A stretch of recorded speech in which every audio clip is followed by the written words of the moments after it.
alfa especial desse nosso 29 de outubro. Senhor Deus, Pai de infinito amor, bondade e misericórdia, Jesus, divino amigo, companheiro e irmão de todas as horas, queridos benfeitores, amigos, guardiões espirituais de nossa casa, bênção de paz e de todas as forças de todos os mundos. Nesta noite muito especial para todos nós temos o privilégio de saudar aos nossos benfeitores, a todas as correntes de amor que nesta noite se unem desta casa, da casa de nosso Pai Elias, que hoje nos visita, e de todos os seus cooperadores que aqui se encontram, e que esses espíritos que estão sempre trabalhando em busca do bem da humanidade e do crescimento espiritual de todos nós, que eles chamam carinhosamente de seus filhos, que esses espíritos do bem que hoje se reuniram para esse momento, para esse cometimento tão especial, nos deem a permissão para iniciar a nossa aula, a nossa palestra, o nosso bate-papo, esse nosso encontro desta noite de segunda-feira. Rogando ao Senhor da vida que nos cubra de bênçãos, que cubra de bênçãos acima de tudo com a nossa gratidão ao nosso Pai Elias e todas as pessoas que aqui se encontram, e que a paz do Cristo seja a paz das nossas vidas e dos nossos corações. E saudamos com muito respeito a todas as forças de todos os mundos. E pedimos permissão para iniciar a aula, o evento dessa noite de segunda-feira. Que assim seja. Sejam todos muito bem-vindos e bem-vindas, alunos do Bênção de Paz, companheiros queridos que nos privilegiam, que largaram seu lar, sua família, seus quefazeres para estarem conosco nessa noite. Muito obrigado de antemão. Eu quero anunciar, tem aqui, segundo Hamilton, a folha corrida do Pai Elias. Eu chamo de Pai Elias. Todos os dirigentes de casas de umbanda ou de candomblé, eu tenho esse costume de reverenciar e colocar esse título. Muito embora eu não seja filho do santo, mas considero o título pela autoridade espiritual que enxergo, até pelo que já ouvi falar a respeito da parte do Hamilton. Ele nasceu em 3 de outubro de 72, praticamente é um feto, em Arceburgo, Minas Gerais. Filho da Dona Maria Aparecida Moreira Canhone, ela que é a culpada, e do Heraldo Canhone, com quem desde a infância aprendeu a importância da fé em Deus e da prática da caridade. Com apenas 14 anos, em 86, veio para a capital paulista, onde começou a participar das primeiras ações voluntárias em instituições de caridade. Desde então, sempre apoiou e se envolveu diretamente com causas humanitárias. Ainda na adolescência, começou a trabalhar com o serviço social. Participou do curso de Recursos Humanos e Gestão de Pessoas pela Universidade de Berkeley e é graduado em Administração de Empresas pela Faculdade Claretiano. Atualmente é empresário na capital paulista, que Deus o abençoe. Em 97, aos 26 anos, começou a colaborar com uma instituição de ajuda a portadores do vírus HIV no ABC Paulista. Em 98, juntamente com uma amiga, fundou a instituição beneficente Ação Univida na Zona Leste de São Paulo, com a finalidade de atender filhos de portadores do HIV e suas famílias. Atualmente, a Ação Univida atende diariamente 235 crianças e adolescentes carentes. Eles recebem alimentação, aulas de informática, capoeira, reforço escolar, uniformes, vale transporte e acompanhamento psicopedagógico. Suas famílias recebem uma cesta básica mensalmente, orientação psicológica e visita domiciliar da assistente social. Também destacamos seu trabalho direcionado à terceira idade. O Núcleo de Convivência para Idosos, que atende mais de 120 vovós e vovôs, onde o Hamilton, inclusive, em breve estará, com atividades como capoeira. Eu imagino o Hamilton fazendo capoeira. Eu não posso, desculpa, eu não pude resistir. Aula de canto, caminhadas, entre outras. No campo religioso, vindo de um segmento espiritualista, Elias iniciou-se na Umbanda em 96. 2 anos depois, durante o Evangelho no Lar, onde se reunia com sua irmã mais velha e alguns amigos, numa kitnet de apenas 25 metros quadrados, recebeu o espírito de seu mentor, Caboclo da Mata.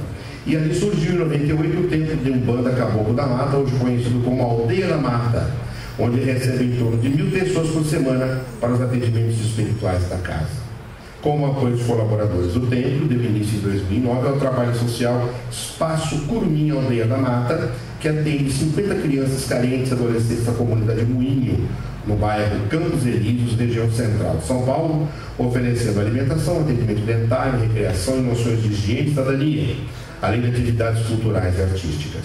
Por todas essas atividades, Elias já recebeu diversas homenagens, com o título de cidadão paulistano em 2016, proposto pelo vereador Ari Fredenbach, durante sessão pública na Câmara Municipal de nossa cidade de São Paulo.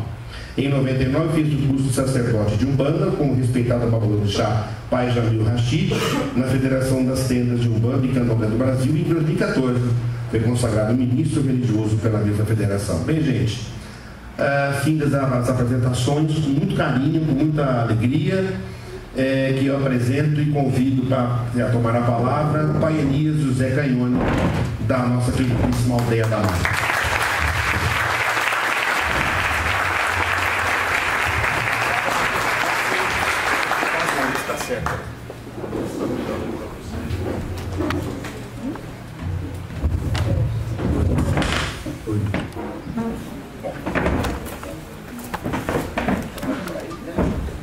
Arara, aldeia sabe que Arara, pessoal, é luz, luz. Arara é uma vida que a gente se cumprimenta lá na casa. Quando o índio começou a primeira vez a manifestar, ele sempre dizia essa palavra. E aí, algum tempo depois, a gente pesquisando na língua baiaenga, quem já viu uma pena de arara? Acho que todo mundo, né? Cada parte da pena é de uma cor. Então, arara quer dizer luz, luz. Ará, luz. Arara, 2 vezes luz. É o que eu desejo para todos. Arara. Obrigado pela presença de todos. A gente ouve, nem vê, né? Ainda é um feto, né? E nem sabia que tinha tudo isso ali, mas também tem mais umas coisinhas, mas a gente caminha. Primeiro, quero dizer que eu estou nervoso de estar aqui. É normal. A responsabilidade é grande. O Hamilton visita a casa há um tempo, conheço o Benção já através do seu amado, outros somos seguidores e frequentadores da casa que por lá passam, e eu costumo dizer que a gente não encontra ninguém, a gente reencontra as pessoas. Então eu me sinto em casa, e como vocês ouviram, a aldeia nasceu dentro de uma reunião do Evangelho no Lar. Através do Evangelho no Lar que esse Espírito manifestou um dia. O Henrique, sabiamente, com todo o coração, fez oração, mas eu queria pedir licença a toda a direção da casa, aos mentores desse espaço, e fazer uma prece simples que a gente faz sempre lá na casa. Apesar de nós sermos um templo de Umbanda, a gente tem na nossa casa como orientação desde o primórdio o estudo do Evangelho, e sempre a gente faz realmente oração. E lá a gente diz assim: meu Pai, meu amigo, meu irmão, meu anjo, venho de alma chegada e coração sincero, pedi para me ajudar, dê-me forças para caminhar, luz para entender e iluminar, limpa a minha mente e afasta de mim todo o mal. Obrigado, Pai, em Ti confio, creio em Ti, eu creio em Ti. Conheces o meu coração e a minha mente, sabes da minha fé e da minha lágrima. Atenda ao meu pedido, desde já, obrigado. Sua bênção, meu Pai. Peço a toda falante, protetora do bênção e paz, a proteção espiritual para mais esse encontro nosso, essa presença nossa, que a gente tenha tudo amparo, que toda e qualquer palavra aqui dita nessa noite seja realmente para o nosso bem, para o nosso crescimento espiritual. Como eu dizia, a gente não tem como não estar nervoso, a responsabilidade é grande, né? A gente é um aprendiz ainda. Quando a luz falou, vamos lá falar da Umbanda, eu fiquei pensando, mas eu falar da Umbanda? Tem tanto feijão com arroz ainda para comer. E aí ele insistiu e eu falei, tá bom, a gente vai. E chegando aqui, vendo a estrutura de vocês, a estrutura física, a energia espiritual, porque é uma responsabilidade muito grande. E aí hoje eu estava, quando eu vim para cá, coloquei lá no Waze, pensa em paz, já tem essa associação, pensa em paz. Nossa, realmente tem que ter bênção, tem que ter paz. A missão de vocês não é fácil, não. Trabalhar com bênção e paz, né? Aí eu cheguei aqui, vi a estrutura física, depois a gente vê toda a história. Então é uma responsabilidade estar aqui. E é uma responsabilidade muito grande falar da Umbanda. Eu peço licença e já pedi aos monitores desse espaço para a gente trazer o busto do nosso fundador da Umbanda, que é o busto, na verdade, da imagem do seu Sete Encruzilhada, que é o índio que em 1908 trouxe essa palavra e trouxe essa religião à Terra. A gente sabe pela história que outros médios já incorporavam caboclo, preto velho, criança, vários outros médios já se manifestavam. Mas trabalhar um índio, preto velho, e agrupando dentro de uma ordem religiosa, um rito, ele se intitulou isso em 15 de novembro de 1908. E aí eu, quando eu vinha para cá, eu falei, a gente não pode deixar de honrar os nossos ancestrais. Por isso que eu peço licença a vocês e colocar o busto na mesa, reverenciando aquele que foi o precursor da nossa religião. O brajá, que é aquele instrumento que está do lado, que em todo rito, todo sacerdote sempre vai usar.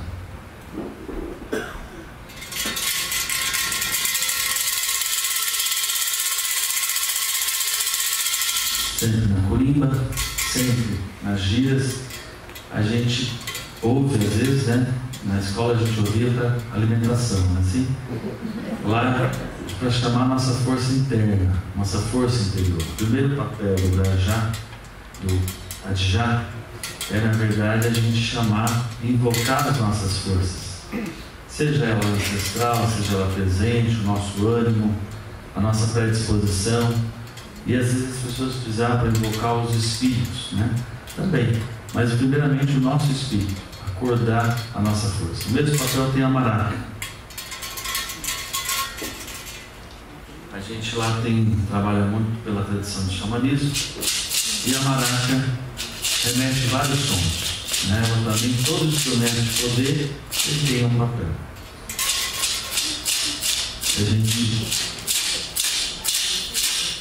tivesse com duas maracas, vocês ouviram o passo de um cavalo, né? A gente está invocando esse xamã. Para o índio, cada animal representa uma força ancestral, uma força interna que habita dentro da gente. Todos nós temos essa força. Instintivamente, ou até mesmo intuitivamente, ou sensível, a gente sempre tem uma admiração por determinado animal. Não é por acaso.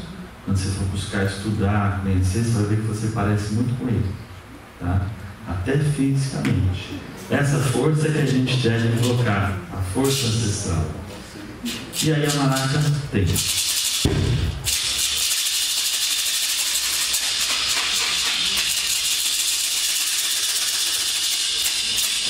Teria que ser uma maraca pequenininha, mas eu estou tentando fazer o som da cascavel, de uma serpente, uma cobra, né? A gente, invocando esse som, a gente perde a cura. Todo mundo aqui deve ter medo da cobra, né? É o animal que melhor cura a gente. Nos nossos sonhos, quando a gente sonha com cobra, nem sempre é traição, tá? Nem sempre é maldição. Quase sempre, quando você tem esse encontro com um animal silvestre, é um encontro de cura, de libertação. Eu peço licença para esses instrumentos estar ali, representando, pedindo a inspiração do nosso diretor espiritual, seu Sete Encruzilhada. Zélio de Moraes, Zélio Ferdinandinho de Moraes, é um jovem, assim como se a gente for buscar a história de todos os líderes espirituais, começou desde o início, principalmente para nós que acreditamos na reencarnação, para nós que acreditamos na vida após a morte, né? O Henrique disse assim, obrigado à presença de cada um que se deslocou de casa, está aqui hoje. A gente está aqui porque a gente sabe do nosso compromisso. A gente não está aqui para ouvir o Elias. A gente está aqui porque a gente sabe que a gente tem um compromisso espiritual. A gente está aqui porque a gente tem uma necessidade de um crescimento espiritual. Isso é a coisa que nos aproxima da nossa afinidade espiritual. E todos os líderes, todos os sacerdotes, todas as pessoas que se predispõem, assim, cada um de nós que estamos aqui hoje, a fazer o bem, fazer caridade, a gente tem aquilo que vocês sabem melhor que eu, alguns desequilíbrios, né? São as nossas facetas espirituais, a nossa mediunidade, a nossa sensibilidade para outros caminhos, outras energias, que fisicamente a gente não tem explicação, mas a gente sente. O que todos nós, sem muito estudo e sem muita dedicação, a mediunidade que a gente mais tem é a sensibilidade. É só a gente se predispor que a gente sente as energias, a gente sente as vibrações.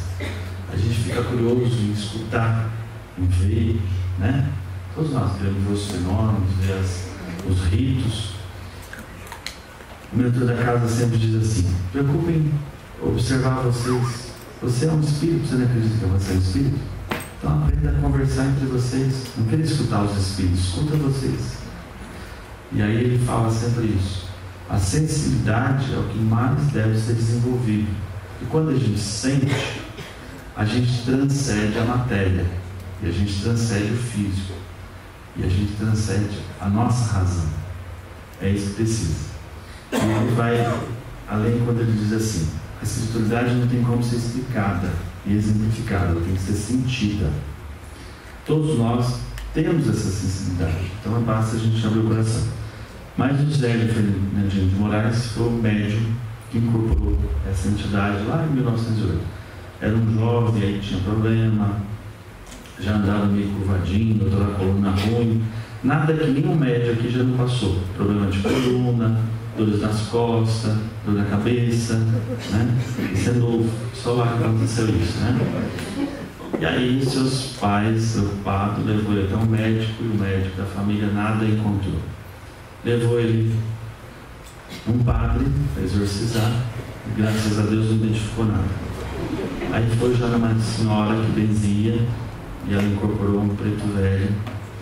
Então, por isso que a gente diz, nessa época já tinha pessoas que incorporavam essas entidades ditas da Umbanda, né? E aí essa senhora disse o compromisso que ele tinha espiritual. E ele foi numa sessão espírita na Federação de Niterói. E lá nesse dia, na reunião, ele incorporou esse índio na mesa, como vocês acontecem nas reuniões de vocês. E aí as pessoas ali presentes ficou meio que assustadas. Um índio batia na mesa, todo agitado. E aí existe uma interpretação errônea que a doutrina espírita, ou seja, os espíritas não aceitavam os índios. E aí ele vem para contradizer tudo isso, e é uma mensagem que para mim eu interpreto errado, que muitos sacerdotes da Umbanda, inclusive, diz, né? Ele foi lá na federação e ele veio para intitular uma nova religião, o qual ele fala, né? Que ali dentro não se aceitava os índios negros. Como que não aceitava, ele manifestou ali. Assim como vários livros, às vezes são interpretados e passam a mensagem de maneira errada. Mas nesse dia ele veio, trouxe a mensagem que nasceria então um novo culto, uma nova religião, um novo rito, né? Aí nasceu o Sambanda. Os dirigentes da casa, no momento, preocupados, assustados. E aí ele não era ali o seu destino, assim como muitos de nós vamos frequentar essa casa e temos às vezes uma missão. O índio diz sempre assim: o passarinho cresce, precisa ir para outros lugares. A missão dele era trazer realmente uma nova, não digo uma nova bandeira, mas uma nova maneira de interpretar a manifestação espiritual daquelas entidades. Daí a Umbanda nasce numa situação para realmente trazer esses espíritos, que são os índios, caboclos, as crianças, que através do Cosme Damião. E quem são esses caboclos? Os índios que já existiam na nossa pátria, os nossos antepassados. Todo o povo de pele vermelha, como alguns dizem, são os nossos antepassados. E os índios são conhecedores da natureza, dos 4 elementos. Quando a gente fala desse povo, que eles mais dominam, os caboclos, é a força da natureza, a força das ervas, magia com as ervas. E aí ele começa a trabalhar para realmente fazer cura através das ervas, através do tabaco, mas não no sentido de fumar o tabaco. Isso foi aderido a tempo depois. Quando a gente fala de Umbanda, é importante a gente exaltar que a Umbanda Na sua essência, a Umbanda que o Zé trouxe é caridade, amor e fraternidade. Sempre fazer o bem, sem olhar quem, como diz a própria doutrina espírita. E ele sempre teve essa missão. Em todos os seus trabalhos, em toda a sua trajetória, nunca se cobrou um trabalho, nunca se exigiu nenhuma vela de uma pessoa para poder ser atendida. E os caboclos é isso. Os caboclos, eles são entrega. Uma aldeia indígena, quem já teve a oportunidade de ir ou assistir algum vídeo, o que eles mais ensinam para a gente é a harmonia familiar, a hierarquia que eles têm, né? E o respeito. A gente não vai aprender nunca uma aldeia indígena a nossa ambição, o nosso desejo de possuir, a missão de ter, de querer. O caboclo é doação. E aí começa a se trabalhar o sucesso de encruzilhada e surge depois outras aldeias, outras casas, né? Na época era tido como tenda espírita. Depois de um tempo se intitulou realmente tenda de Umbanda. Tempos depois veio os pretos velhos. Quando a gente fala do preto velho, hoje a gente já entende, não é só aquele espírito que na vida anterior foi escravo, tá? Hoje a gente tem muitos pretos velhos manifestando que são espíritos que na vida passada nem era preto velho.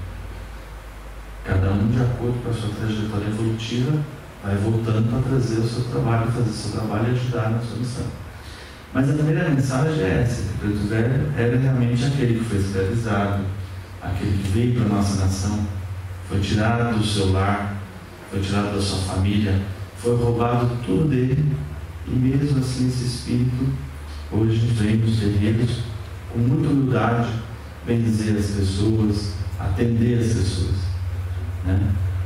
Depois de um tempo, dentro da simbologia, começam a manifestar os cosmos, as crianças, que não é novidade, né? Já se manifestava, ou seja, já tinha esse culto em outros lugares, mas outras filosofias, como a Igreja Católica, já reverencia São Cosme Damião há centenas, décadas atrás. Mas dentro da trilogia, o que a gente reverencia na Umbanda é realmente Preto Velho, Caboclo e Cosme Damião. Depois, já nos anos 50, 60, começa a vir os ciganos para o Brasil, né? E aí eles começam a manifestar a corrente oriental. Hoje, a gente já se agrupou os orixás, que vêm muito mais dos nossos ascendentes africanos. Aí você vai encontrar dentro das religiões africanas, muitos confundem a Umbanda com uma religião. Ela tem todos, às vezes, o secretismo muito com o candomblé, muita coisa, assim como ela tem o secretismo com a doutrina espírita, com a Igreja Católica, com o próprio xamanismo, a filosofia, o xamanismo. Quando a gente fala nesse sentido, a gente pensa numa religião que realmente adere e abraça as outras filosofias e trazendo o que tem de melhor. Isso tem que ser vanguardeiro. Onde começa a nascer depois todo o pensamento espiritualista. Muitas pessoas não se dizia nem espírita e nem umbandista, nem no candomblé se dizia espiritualista, esotérico, místico, né? Hoje a gente já vê muito isso. Quando na verdade, se você frequenta um centro espírita e vai numa missa, não deixa de ser espírita. Você trabalha, atua, estuda a doutrina espírita e frequenta o terreiro de Umbanda, para tomar um passo, não deixa de ser espírita. Ou vice-versa. Graças ao trabalho de muitos outros sacerdotes, como aí depois veio o Rubens Seraceni, Pai Ronaldo Linhares, nosso querido Pai Jamil Rachid, hoje quase todo mundo não tem mais esse medo, essa vergonha de dizer que é um bandista. A própria pessoa do Axé diz que é do Saravá, do Candomblé. Assim como a gente também tem que dizer para todo mundo que nós somos espírita. Muitos, até pouco tempo atrás, já tinham esse receio, porque a gente ficava sendo confundido. Eu costumo dizer assim, que nós temos que dizer, sem medo nenhum, porque o bom espírita é aquele que é um bom ser humano, o bom católico é aquele que é um bom ser humano, o bom bandista não é diferente. Quando você diz a sua bandeira, você está trazendo você. E aí a gente começa a pensar assim, eu fiquei preocupado dentro de falar da Umbanda, o que dizer.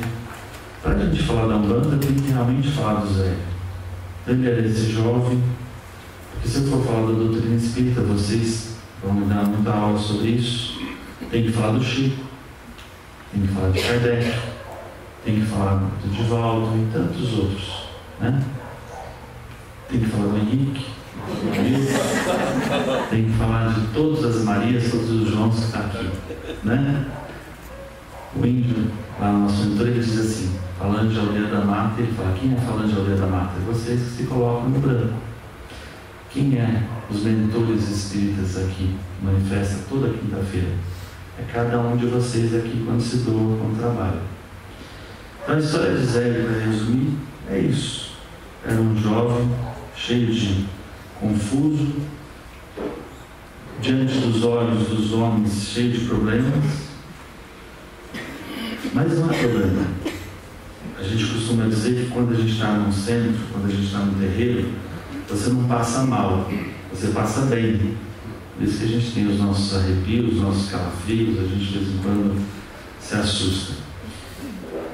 E hoje é uma pessoa que eu respeito bastante, apesar da gente trazer busto, a gente não tem essa coisa da adoração, de imagem, a gente respeita, é uma simbologia, é um ponto de força para a gente. Assim como o Brajá, que a gente usa no terreiro, as guias, que hoje eles não estão em respeito à casa, né? Mas às vezes eles ficam com o pescoço torto, tanta guia e cola. Estou brincando, a gente não tem muito esse hábito na casa. A guia também é um instrumento de poder, assim como a maraca é para o xamã, é para o índio. Então, essas guias, esses instrumentos são, na verdade, instrumentos de poder e de força. Mas não tem uma adoração, não tem que ter, né? E muito menos ao Zélio e ao seu sétimo cruzilhada, e sim um respeito. A gente deve respeitar aqueles que vieram antes da gente e aqueles que trouxeram a mensagem, né? Zélio foi o precursor, porque na verdade, hoje a gente diria o que formatou, organizou a Umbanda, a religião, mas muitos outros já recebiam os índios, recebiam os caboclos. E eu tenho muito carinho de falar da Umbanda e muito orgulho de estar aqui, porque aí dentro da minha trajetória, vocês ouviram dizer, a gente fazia o evangelho no lar. Eu fui criado numa família de 5 irmãos, lá na roça, em Minas Gerais. E desde pequenininho, toda sexta-feira, 20 horas, meu pai punha a gente em volta da mesa e a gente fazia o evangelho no lar. Ele não era espírita, mas ele era espiritualista. Ele seguia a LBV, ouviu aos Jerusalém no rádio, e a gente fazia o evangelho. E quando eu vim para São Paulo, nunca deixamos de fazer, a gente continuava. E aí, com 22 anos, a gente, para 22, 23 anos, eu comecei a buscar um novo caminho. Saí de uma empresa que eu trabalhava, de um local, um momento de transição na vida. Depois, comecei a namorar com 17 anos, com 22 anos casei, com 24 separei. E aí, nessa fase, você fica perdido. Aí eu fui parar no terreiro, lá em São Caetano, um amigo, estudava a doutrina do Chico, já tinha lido toda a trilogia principal, sempre acreditando na reencarnação, buscando, mas sempre fica num momento de mudança na vida. E aí um dia estava eu lá às 7 horas da noite, um rapaz, um pouco mais velho que eu, de 40 e poucos anos, com um cocarzinho na cabeça, intitulado Seu Pena Branca. E eu só olhando aquilo assustado, eu vim parar, desde eu regredi, é assim que a gente pensa, né? E ele com um charutão na boca, dava umas baforadas e eu falei, meu pai não deixou a gente fumar e eu já achei aquilo um absurdo. E julgando o tempo todo. Aí quando cheguei na frente dele, ajoelhei na frente dele, como que eu estou fazendo? Ele pôs a minha cabeça, eu caí no chão, e aí ele falou umas palavras. Ele disse, na próxima segunda você está aqui. E eu mentalmente, eu? Nunca mais. Na outra segunda-feira, religiosamente, 7 horas eu estava lá, esperando começar a ascensão. Saí de São Miguel Paulista, eu estava lá em São Miguel, Univida, que ele citou, é lá em São Miguel Paulista. Já tinha Univida nessa época. atravessava ali a Jacopesco ali, e ia embora para São Caetano. E aí, da terceira vez do pêssego, né? Isso aí.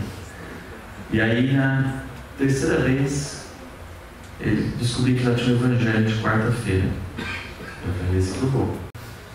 Tinha o senhor Roberto, era um filósofo, estudioso do evangelho.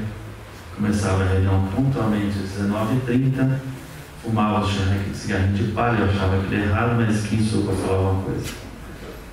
E aí começava a discursar o evangelho e a gente ficava só babando e olhando ele falar.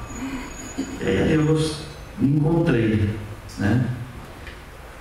Na segunda reunião, uma japonesinha do nada incorpora a entidade lá na mesa, eu já fico assustado, e ela olha para mim, eu tinha barba, e esse rapaz tem que sentar na mesa.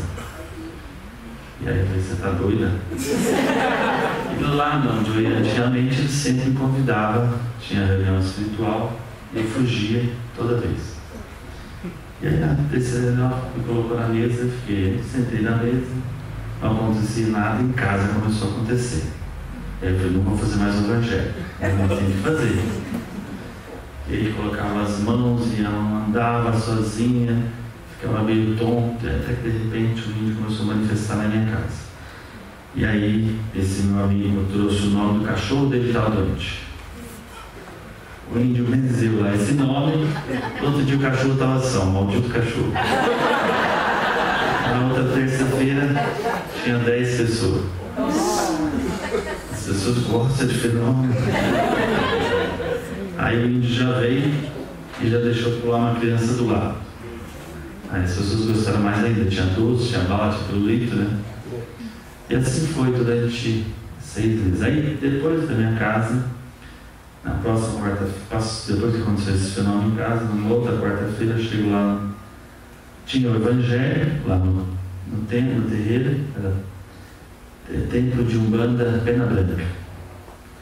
Saudoso Nelson, ele faleceu já faz uns 3 anos. E na outra quarta-feira que eu fui lá, depois do evangelho tinha um passo, um caboclo pé na ventania e acabou com a jurema. Ele pôs a mão na minha testa e falou, para de ficar incorporando em casa. E aí eu falei,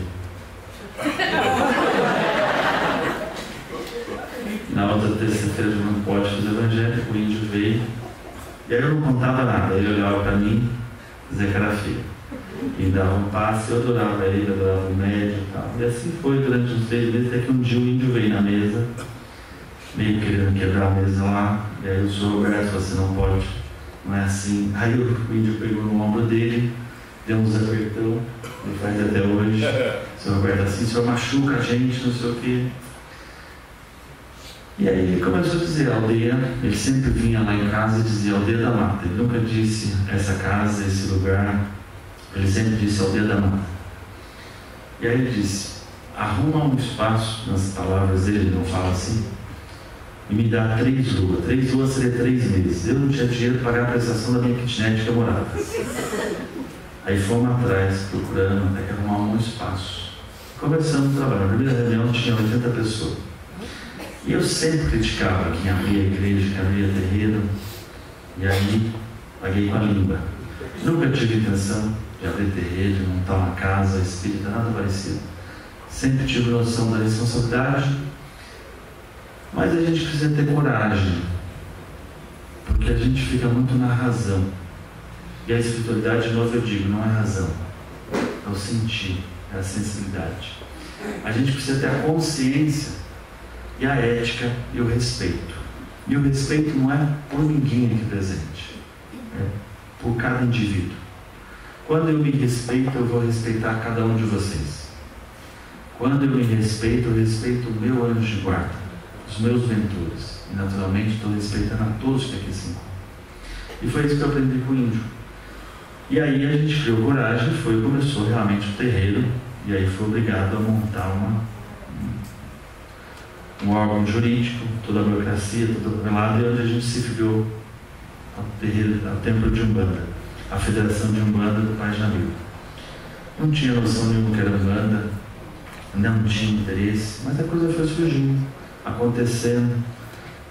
E aí, a nossa filosofia na casa, eu acredito, É preciso a gente buscar, é preciso a gente querer se desenvolver, querer estudar, mas é preciso, antes de tudo, fazer o que vocês fazem: caridade. Num belo dia lá, uma entidade lá no São Caetano disse para mim assim, através do senhor Roberto: tendo caridade, continua, não deixa de fazer caridade. Aí eu percebi que o dia eu não fui mais lá, e comecei realmente a trabalhar em casa, sem nenhuma pretensão. Na última reunião que a gente fez na kitnet tinha 25 pessoas, e eu morava em cima da síndica. Eu nunca tive uma reclamação dela, ela nunca foi lá tomar uma paz. E aí começamos a trabalhar e vai sim. Nessa casa nova, a gente começou a trabalhar com os caboclos, atendia as pessoas toda terça-feira, davam passe, sempre a trajetória assim, o evangelho antes. Assim como na tenda do seu Zélio não tinha na época tabaco, a gente era mais a música. Assim como muitos templos de Umbanda, no início também não tinha tabaco, foi se aderindo depois. Assim como vocês têm hoje os instrumentos, o instrumento de percussão ali, a música, como os músicos aqui sabem melhor que eu, é um instrumento de transporte, né? Quer ficar bem ou mal, ouve uma música. Aí a preocupação que a gente tem que ter sempre com o que a gente escuta, o que a gente ouve. Naturalmente, esse rapaz que frequentava a casa começou a visualizar o senhor de branco, que foi intitulado depois, carinhosamente, que trabalha com a gente hoje, Dr. Junqueira. Aí a gente começou a fazer um trabalho de quinta-feira de cura, com a corrente médica espiritual, que não tem nada a ver com o terreiro de Umbanda. Lá pela quinta, sexta reunião começou a vir um cigano, que também não tinha nada a ver na época com Umbanda. Os ciganos vinham muito mais na esquerda, eu vou chegar lá daqui a pouquinho.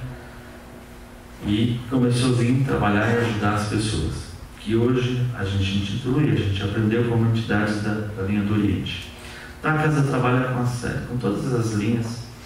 Nós temos uma característica peculiar, no sentido de poder dizer que é esotérica, mas a gente não é esotérica, a gente tem alguns ritos que não tem na Umbanda esotérica e nem na filosofia esotérica.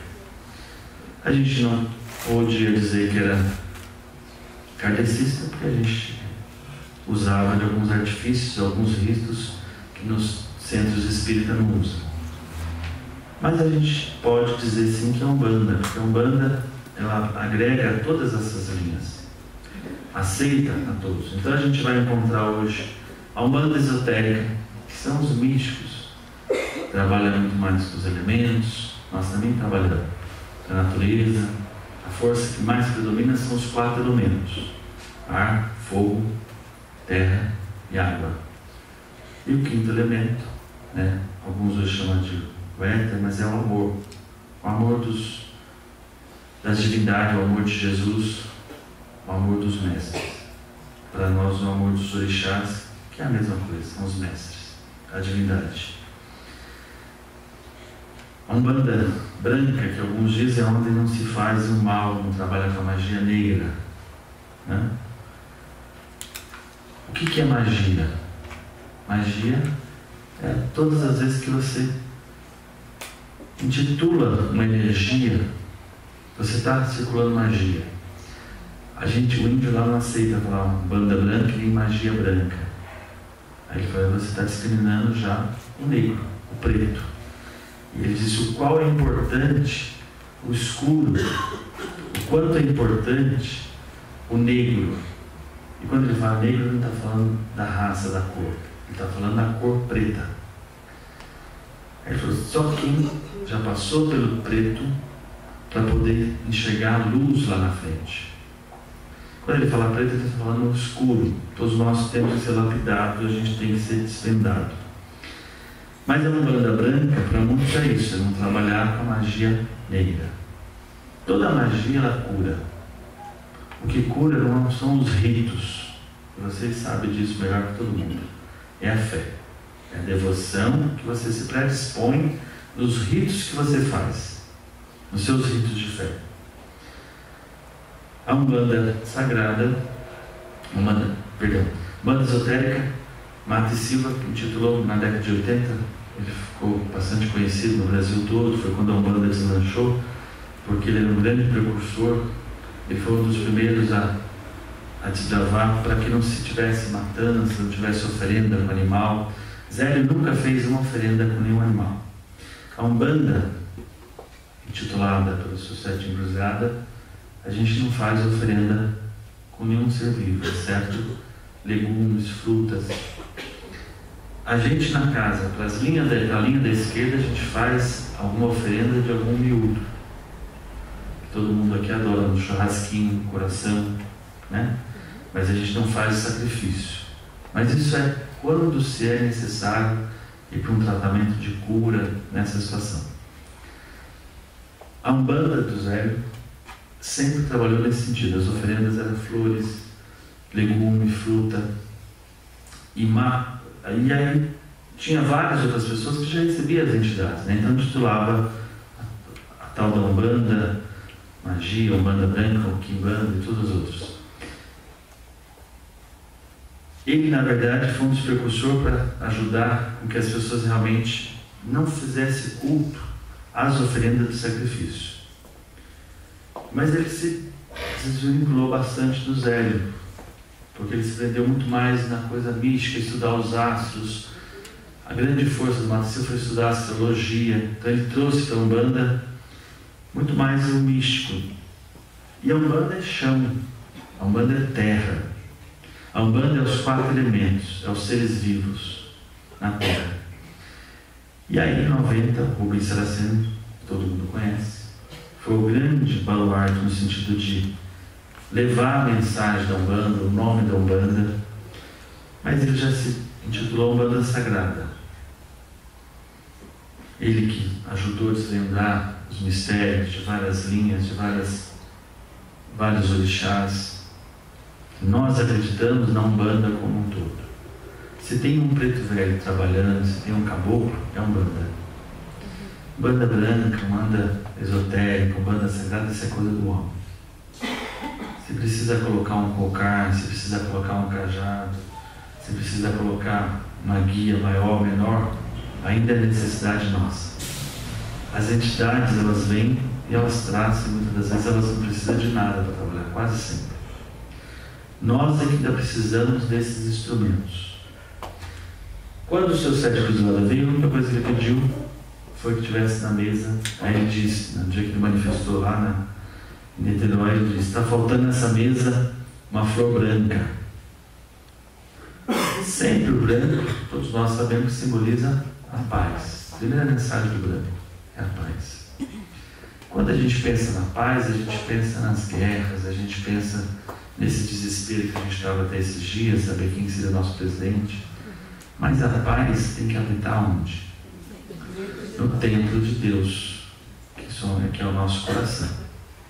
Então ele diz, precisa-se de uma flor branca para simbolizar a paz, mas a paz nossa. Então em todo o trabalho de Umbanda você vai encontrar um vaso de flor branca, onde reverencia seu Sete Cruzilhada. Os ritos na Umbanda, os ritos que a gente faz principalmente na nossa casa, é isso. São pequenos ritos, são as oferendas, a gente cultua bastante os orixás. A gente não fica preso a algum berabá, algum de ronda, algum de mata, algum numa linha de caminho, de estrada, no orixá das estradas, nosso padroeiro da casa. Dentro do sincretismo, a gente sincretiza ele com São Jorge, poderia também com Santo Antônio, alguns estados, que são os santos da Igreja Católica, que representaria esse orixá. O orixá, para nós na Umbanda, é uma energia vital nossa. Diferente no terreiro de Candomblé, que não existe, que ele acredita ser um ser que já encarnou na Terra, por isso que existem várias lendas de orixás. O orixá, para a gente, é uma divindade. Assim como Oxalá é representado por Jesus Cristo. Não são divindades, são mestres, é aqueles que são vanguardeiros, mas é a nossa essência. Nós já aprendemos hoje que Jesus Cristo habita dentro de nós, e nós precisamos deixar nascer todos os dias o Cristo dentro da gente. Não é assim? Cristo está em todos os lugares. Jesus está em todos os lugares. Em todos os seres vivos, todas as formas, né? O orixá também é isso. Quando a gente fala de Ogum, alguns pensam nas qualidades de Ogum, e a gente tem às vezes a sensibilidade do sacerdote, olha às vezes na pessoa, pela roupa que ela se veste, a gente vê uma característica de tal orixá, uma qualidade dos orixás. Quando a gente busca esse orixá, o Oxum, é justamente para a gente ver as qualidades que habitam no ser. Esse é o primeiro papel do sacerdote. São as necessidades que têm que ser trabalhadas. Um filho de Ogum é guerreiro, é batalhador, é vanguardeiro, é corajoso, vai à luta, determinado, mas é teimoso, sistemático. Mata primeiro para depois dizer que não devia ter matado. Então o papel de você identificar o orixá é você ver as vertentes que você tem que ser trabalhada no ser. Nós não somos esse orixá. São qualidades que habitam dentro da gente. As filhas de Oxum são extremamente afetuosas, amorosas, calorosas, têm um coração enorme, mas não sabe falar não, carrega os problemas dela de todo mundo. E por aí, essa é a ideia nossa, a gente trabalhando. Quando a gente cultua o orixá, é nesse sentido. Trazer a força interna que habita em você. Trazer os conhecimentos que já existem dentro de você. A diferença do candomblé para a Umbanda é que a gente cultua o orixá como divindade mesmo. E ainda no candomblé, cultua também como uma divindade, seres, é o que traz o axé, mas é no intuito de muito mais ainda como uma lenda. E o orixá, assim como a gente, também está evoluindo, está crescendo. A gente entende que são seres místicos, seres realmente ancestrais e espiritualizados. Dentro dessas oferendas, então cada orixá a gente faz lá na casa, a gente faz quando tem alguma sessão, nos meses dos orixás, cada orixá. Hoje, segunda-feira, a gente cultua as almas e a gente cultua a esquerda. Dentro dos terreiros a gente trabalha com a linha da esquerda e a linha da direita. Alguns terreiros hoje já nem mais usam esse termo. Todos são espíritos, todos são entidades. Eu vou chegar lá e vou falar um pouquinho da esquerda e da direita. Mas hoje a gente se cultua as almas que são os nossos ancestrais, os pretos velhos, as almas benditas e também o povo da estrada, que assim a gente chama, o povo da esquerda. São os Exus, os guardiões, as pombagira, que são na verdade tudo protetores. De terça-feira a gente cultua o Senhor Ogum, aí a gente sempre Saravá Ogum, Patacuri Ogum, que é o Senhor das estradas, o Senhor dos caminhos, aquele que abre caminhos. Na quarta-feira a gente cultua a Dona Yansan, Xangô. Na quinta-feira o Oxóssi, que é o Senhor da caça, é o orixá das matas. Na sexta-feira a divindade maior de todos os terreiros, que é o Oxalá. No sábado, as Iabás, que é a Mamãe Oxum, Iemanjá. No domingo, Nanã, Cosme Damião. Nanã é a avó dos terreiros, a Santa Ana. Quando a gente vê uma avó, a matriarca, a gente reverencia com a grande Nanã. Aquelas que a gente deve respeitar, é a dona do conhecimento. Feliz é aquele que respeita os idosos. Feliz é aquele que para ouvir a dita idade melhor. Tá? E no domingo a gente também cultua os cosmos, que são as crianças. Como Jesus disse, vinde a mim as criancinhas, né? Tenhamos a nós a pureza das crianças. São Cosme Damião, são os IBGs, também curadores. A história era 2 médicos, mas a gente entende como os IBGs que trabalham também fazendo consulta, atendimento, trazendo a mensagem. E aí o que a gente faz como oferenda? Realmente isso. Legume, fruta, flor, é o que a gente oferenda para eles. O que mais que eu preciso falar? Eu mantenho umas coisas, mas eu não gosto de ficar isso aqui. Vocês já perceberam, eu não estou seguindo o roteiro nenhum. O aluno está acostumado, às vezes a gente tem algumas reuniões e eu anoto os tópicos, porque eu sigo muito isso, a inspiração, né? E eu me preocupo muito assim. Antes de falar para vocês, eu tenho que falar para mim. Se eu não me ouvir e não me agradar, não agrada a ninguém. E falar de mediunidade, eu não preciso falar disso para vocês. Vocês dão banho em conhecimento para mim. Eu tenho que falar dos nossos cultos, falar dos nossos ritos, né? E aí depois eu vou abrir para quem quiser fazer alguma pergunta. Não somos dono da verdade, nem dono do conhecimento. A gente tem muito para aprender, muito para caminhar ainda. Mas o que eu posso dizer é que a Umbanda, como dizem alguns irmãos evangélicos, a Umbanda, eu encontrei a Umbanda, eu encontrei a Umbanda e me salvei. Ou eles me encontraram, né? Quando a gente fala, às vezes, hoje as pessoas veem ainda muitos terreiros de Umbanda com medo, assustado, para fazer macumba, para fazer trabalho, por erro nosso, né? Às vezes a gente vê lá nos postes, traga o seu amor em 3, 4 dias. E é bom isso, né? Quem já foi apaixonado aqui? Todo mundo. Quem já perdeu uma paixão? Como seria bom trazer em 7 dias, né? Mas depois leva em 3 dias. E por conta desses ditos sacerdote, dirigente, que coloca lá nos postes, os pais, a gente brinca sempre, os pais de poste, né? A gente vê muita coisa errada. Mas a Umbanda, na verdade, na sua essência, não faz macumba. A gente costuma dizer que nós somos do Saravá. A gente é do Axé, é do Arara, é do amor, é da caridade, né? A gente faz os nossos Saravá, faz os nossos ritos. Mas quando a gente acende uma vela, a gente tem consciência que quem precisa da vela somos nós. Espírito nenhum vem ali beber da oferenda que a gente coloca. Mas ali existe toda uma entrega, uma energia. A devoção que você se coloca, quando você se predispõe para fazer o Evangelho no lar, é que traz a reforma na sua casa. A predisposição e o tempo que você demora para fazer uma oferenda, para você preparar a simples flor que você oferece, é o que começa a trazer a sua transformação. E as entidades, ela precisa dessas energias, elas precisam desses fluidos.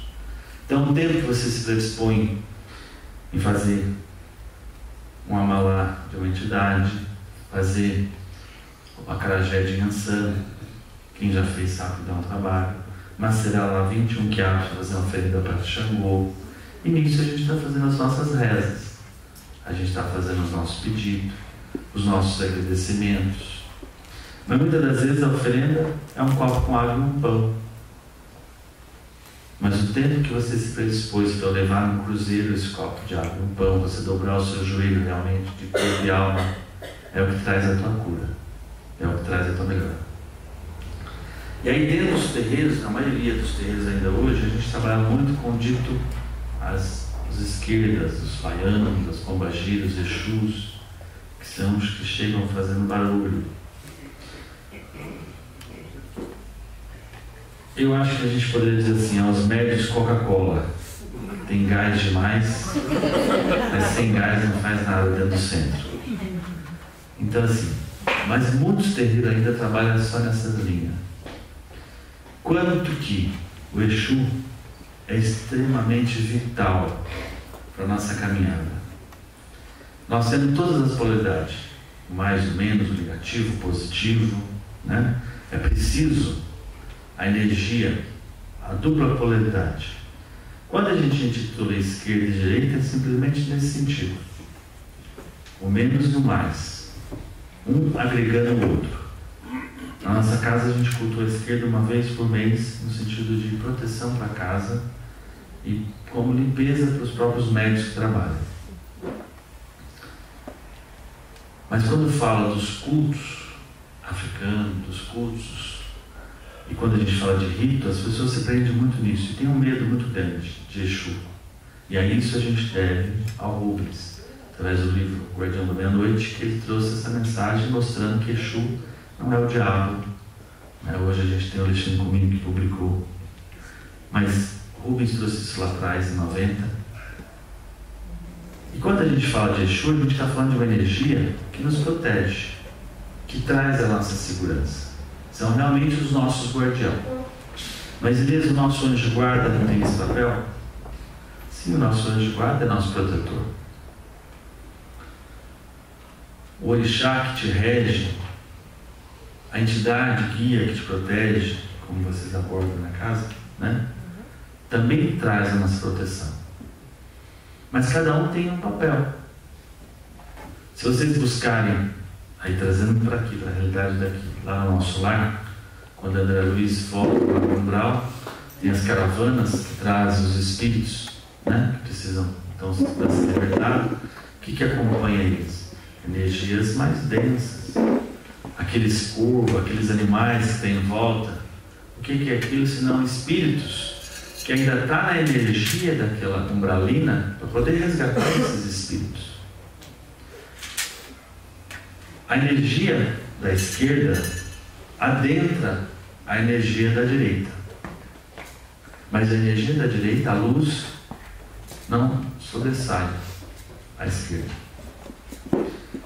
Por mais que um espírito misericordioso, como o Dr. Bezerra de Menezes, Maria Santíssima, aceitou não reencarnar em outras esferas para continuar nos auxiliando, eles precisam dessas energias para poder socorrer os que estão lá embaixo. Quantas vezes uma mãe no desespero, um pai no desespero, a gente pensa em outras coisas. A maior necessidade nossa, né, ainda é esse tripé. Exu trabalha nessa energia. Não que ele se vampiriza da energia do sexo. Não que ele se vampiriza da energia do alimento, do dinheiro. Mas ele é o poder. E não existe máxima mais difícil para a evolução de um ser do que o poder. Grandes desses que foram eleitos esse final de semana têm a missão realmente de estar onde está. Misericórdia tenham eles por toda a divindade, para que o poder não faça se corromper. É o que acontece com quase todos. Não está lá por acaso, está lá porque tem uma missão. Todos vocês sabem disso. O Exu trabalha muito nessa linha, a posse. E nós queremos posse, a gente quer ter posse, né? Por que eu vou nombrar já? Lá no meu íntimo, na verdade eu quero mostrar força. Mas a força está nisso aqui? Se não tiver a força no coração, na alma, na sua essência, você pode usar o que for. Mas quando eu coloco uma vestimenta, uma aparenta, né? Hoje a ciência explica que você, sem blusa, você pode não sentir frio pela sua mente, mas a gente precisa do agasalho. Então o Exu trabalha para nos proteger daquilo que a gente ainda não consegue se libertar. Essa é a mensagem. A pombagira é a mesma coisa. Erroneamente muitas chamam de prostituta, dama da noite, senhora das estradas, vamos dizer assim. A gente lá carinhosamente desde o início chama elas de moças. Muitas delas não necessariamente viveram nessas energias ou estão. São espíritos que aceitam vir nessa condição para trabalhar essa vibração. Eu tinha muito medo de receber uma pombagira. Primeiro que imagina um homem receber uma mulher, ela vem, receber uma mulher, roda. Hoje eu falo disso tranquilamente. Mas ela vinha, mexia com os homens e passava a mão e fazia. Terrível. Não é fácil não. Tempos depois a gente descobria quase todo mundo que ela cobiçava estava numa dependência química, tinha acabado de se libertar, como diz ela lá do quadrado. Então existe ainda um receio até hoje, um pudor, que são energias muito densas. A gente precisa trabalhar, assim como a gente tem nos centros espíritas o espaço de obsessão, e que são energias que a gente precisa ter equilíbrio, e a gente precisa realmente ter no mínimo já uma condição de doação, de entrega em equilíbrio, para você realmente não se perder. Mas para a gente resumir, a pombagira e o Exu parece confuso, mas eles nada mais são do que o nosso caminho, as nossas estradas. Aqueles que desbravam nossos caminhos. Invocar essas entidades, você não está invocando demônio nenhum. O índio diz lá na casa assim: nenhum espírito encarnado ou desencarnado, tem poder de te fazer mal, a não ser que você permita. E ele disse, ao contrário também é verdade. Nenhum espírito consegue te ajudar, a não ser que você também permita. Mas são energias que a gente invoca. Então, quando a gente saúda na casa, no Exu, uma pombagira, muitas vezes eles vêm para realmente fazer isso, um descarrego, uma limpeza. São energias mais densas.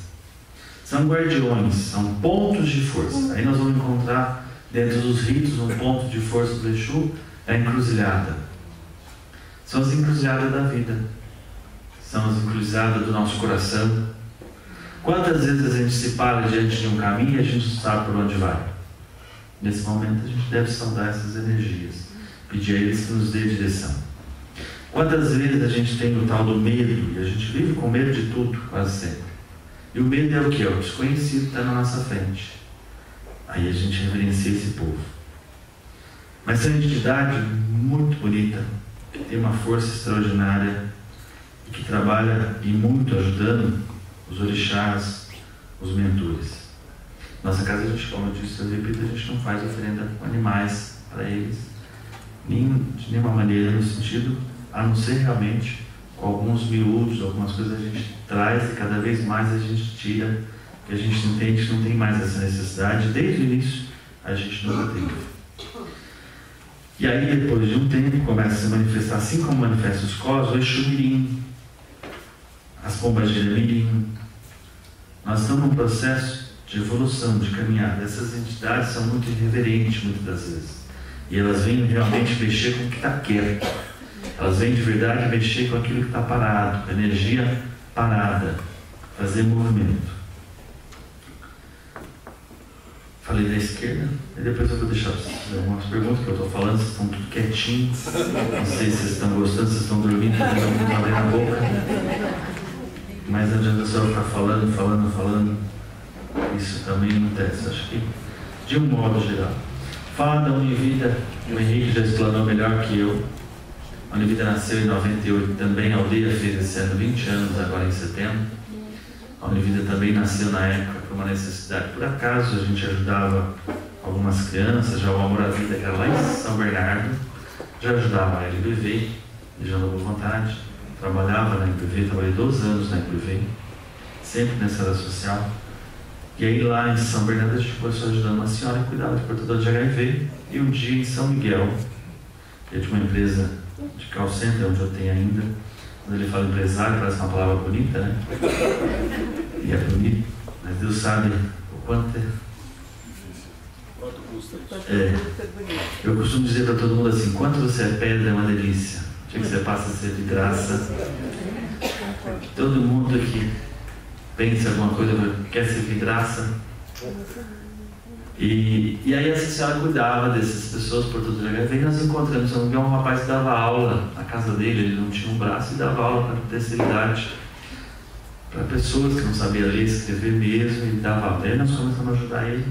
E dali, quanto menos a gente esperou, tinha uma casa com 20 crianças, ele dando aula, arrumou um professor de capoeira, começou também a dar aula para as crianças, e aí foi formando uma coisa, aí o índio já falou, anda para cima e vocês vão montar o barracão que vocês estão procurando. Depois de procurar um ano, a gente encontrou o barracão que ele falou. E aí começou o trabalho, e assim como vocês hoje têm sei, né, de vocês, tem o projeto, as coisas não acontecem por acaso. E eu entendia que caridade era a gente ajudar as pessoas, porque com 9 anos de idade, meu pai, um dia a gente fazendo campanha do quilo para a LBV, lá em Mococa. Diz alguns que é uma terra do Bolsonaro, sabia?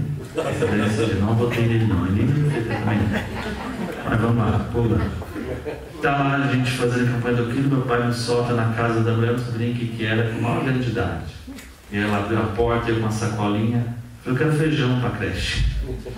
E eu achava que a caridade era isso, a gente pedir, fazer, buscar, ajudar as pessoas. Depois achei que a caridade era a gente estar no terreiro e atender as pessoas, porque o índio fala muito isso. Ele cobra que a gente estuda, que a gente se desenvolve, mas ele fala que trabalho espiritual é você abrir a porta e realmente atender as pessoas. Aí, 4 anos atrás, o Hamilton um dia, numa palestra na aldeia do Evangelho, que sabiamente falando, ele diz: caridade é você se doar seu tempo. E aí eu fiquei refletindo sobre isso, e ele enfatizou: a única coisa que a gente tem é o nosso tempo. Quando a gente fala de Umbanda, a gente fala de caridade. Então a gente pensa, mas cada um vai interpretando de um jeito. Então, lá atrás, a gente ajudava pensando em caridade era ajudar as pessoas. Caridade realmente é se você se predispor a oferecer. E oferecer somente o que você tem. E a gente quase não tem nada, né? Mas se a gente oferecer, como Cristo ensina no Evangelho, um copo de água a quem tem sede, não queira dar o pão. Não era dele pegar o pão, era dele pegar só o copo. Isso o mentor da Casa do Amor da Mata sempre me falou. Porque você fica preocupado. Hoje mesmo, rezei uns 10 Pai Nosso antes de chegar aqui. O que você vai oferecer para as pessoas? E ele sempre fala: oferece o que você tem. Não é hora de receber além do que você tem. Se fosse hora de receber o pão, não estava batendo na sua porta. Se bateu na tua porta e você só tem um copo de água, é só o copo de água que precisa. Muitas das vezes na educação dos filhos, a gente hoje ainda mais ainda, né, a gente quer fazer tudo por eles. E o primordial que a gente tem que dar para eles é o tal do tempo que o Hamilton falou. E meu tempo está indo embora. Que a gente, quando a gente pensar em caridade, é isso, é oferecer. Parece simples, mas aí o índio lá na casa ele fala a mesma coisa. Trabalho espiritual é muito simples, mas estar aqui toda quinta-feira não é fácil, né? É uma delícia quando vai embora. Quando chega tem um peso nas costas. Quando vai embora sai leve. Por que eu não venho toda quinta-feira, né? Ele fala sempre isso. Trabalho espiritual é isso, você está no terreiro. Quando você se predispõe a oferecer, você é um servidor. Quem faz tudo é eles. Dentro de um trabalho espiritual, quem comanda tudo tem que ser eles. Essa casa é o que é hoje, porque um dia teve lá a precursora Mariana, né? Marina, que teve o sonho, assim, que imaginou, visualizou e começou. Tudo isso já estava acordado. Cada um que está aqui, você sabe disso melhor que eu. Antes de nascer, já assumiu o compromisso com ela. Abre que eu vou com você. Aí hoje reclama, né? Mas combinou com ela. Assumiu o compromisso com ela. Assim como assumiu o compromisso de aceitar o Henrique, né? E tantos outros, todos os dirigentes. E que compromisso? E aí o que acontece? Dentro de um trabalho espiritual, na somatória, que o Zé de Moraes trouxe para a gente é isso. Esteja pronto para servir. Esteja pronto para se doar. É isso que a gente precisa. Só que a gente julga, a gente prejulga, a gente quer fazer o melhor, a gente quer fazer o perfeito, a gente quer colocar a nossa razão, a nossa verdade. Aí o índio diz assim: a tua verdade não é a verdade do outro, você já não aprendeu isso? Mas o remédio que te cura nem sempre vai curar para o outro. Então, a gente abrir o coração, e os índios ensinam muito isso. Deixar com que eles trabalhem, com que a espiritualidade comande. A Umbanda acredita num único Deus também, assim como a doutrina espírita. É uma religião monoteísta. Deus, como eu já falei lá atrás, é o sinônimo da criação. Dentro da nossa casa a gente cultua muito os 4 elementos, isso agregado pela doutrina do xamanismo. A gente diz até lá, dentro da Baiaenga, que é a língua do Arara, a gente fala Riscaramanhã, saudamos o Espírito de Deus. Riscaraioki, saudamos o Espírito do ar. Riscaraioki Inayá, saudamos o Espírito da água. Riscaraioki Amuyá, saudamos o Espírito do fogo. Riscaraioki Narui, saudamos o Espírito da terra. Riscaraioki Amuyá, saudamos os nossos antepassados. Quando a gente reverencia esses 4 elementos, a gente está reverenciando Deus, a divindade maior. Qual a coisa mais importante para o ser humano viver na vida de qualquer ser humano? Já colou, já sabia. É o ar. Né? A água é importante, a terra é importante, tudo. Mas sem o ar. E existe o povo do ar, não existe? E quem é esse povo do ar? Comandado por Deus. Quando a gente reverencia esse povo, nós estamos reverenciando todos os seres da imaginação, da criação. Onde está ligado o ar? Mente, pensamento. Quando a gente fala ar, a gente fala futuro, criação. A gente está falando no campo das ideias, da imaginação. Quando você precisa criar, escrever, fazer alguma coisa e está sem saber o que fazer, invoca o povo do ar. O povo do ar que traz as ideias. Tendo a gente muitas ideias, a gente vai viver muitas coisas. E aí a gente vivendo muitas coisas, a gente tem a tal da emoção, o sentimento, que é a água. O primeiro elemento que nos cura, sentimento, e que ajuda inclusive muito nesse trabalho nosso de desenvolvimento espiritual, a água. Então sempre a gente vai ter lá a água. Quando o médico se incorpora, a gente toma um pouquinho de água. Na porta do terreiro sempre tem um vasilhame com água. No Feng Shui a gente aprendeu que tem que ter a fonte, né? Aqui vocês também devem tomar bastante água. A água nos limpa e limpa as nossas emoções. É o povo da emoção, do sentimento. A gente está falando do passado. Emoção é o que eu já vivi, não é assim? Emoção é aquilo que eu já senti. Então, para desenvolver a minha sensibilidade, o povo da água é o que mais ajuda. Quando eu estou sem chão, sem raiz, sem equilíbrio, quando eu estou sem estabilidade, a gente invoca o povo da terra, que é a mãe terra. Mas não no sentido da terra acolhedora, o elemento terra, que é o que nós somos formados. Todos nós nascemos no pó, e agora dia 2, todos nós lembramos, todos nós voltamos ao pó, que é a terra. Esse é o povo do equilíbrio, do chão. É o povo que nos sustenta, da base. Quando nós precisamos de base, o equilíbrio é ele que a gente salva. O fogo, como diz os ciganos, é o pai. É aquilo que nós devemos respeitar, é a criação. Os grandes vulcões, nós estamos falando do fogo que vem debaixo da terra. Como todo pai, toda criação, ele deve ser respeitado. É o elemento da transmutação. É o elemento de Xangô, de Yansan, de Nanã, que é o ser, é de Olorum. Nós reverenciamos Deus, a Umbanda como Olorum. Olorum é o Criador. Ele é o Pai, fogo. Assim como em alguns terreiros nós vamos saudá-lo como Tupã, Yanderu, o Sol. Algumas etnias, algumas linhagens, né? O Sol, o Deus Ra, o povo do Egito. Tupã, Zambi, mas Deus para a gente realmente é chamado como Olorum, o Senhor da criação, o fogo. Não existe energia negativa que resiste a um banho de sol. Todo mundo aqui toma passe, né?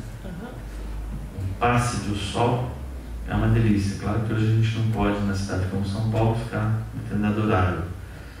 Mas a gente diz lá, para afastar as energias contrárias, como diz o índio, para não falar, ele não fala espírito obsessor, nem fala espírito sem luz, ele fala espírito não esclarecido. Para ele todo espírito tem luz. Ele fala, acorda cedo, quando o galo canta, quando o sol desperta, nenhum obsessor te acompanha cedo. Qual obsessor acorda cedo com você às 5 horas da manhã e vai trabalhar? Primeiro sintoma de depressão, escuro de obsessão. É cama, casa, quarto fechado, melancolia, se fechar. O sol é liberdade, é vida, alegria. Então, a primeira energia para a gente invocar a luz maior é o sol, a luz que rege o nosso planeta, que cria o nosso planeta.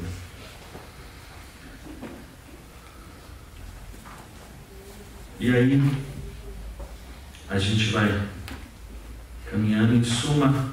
Eu acho que é esse o espaço para mim que ele falou, eu preciso falar, que é aí o trabalho social que a gente realiza na casa. A casa todo mês visita outras instituições, a gente vai em asilo, orfanato. Até eu falei para, não vou lembrar o nome da esposa do Francis, Adriana, que tem a grande missão do serviço social, né?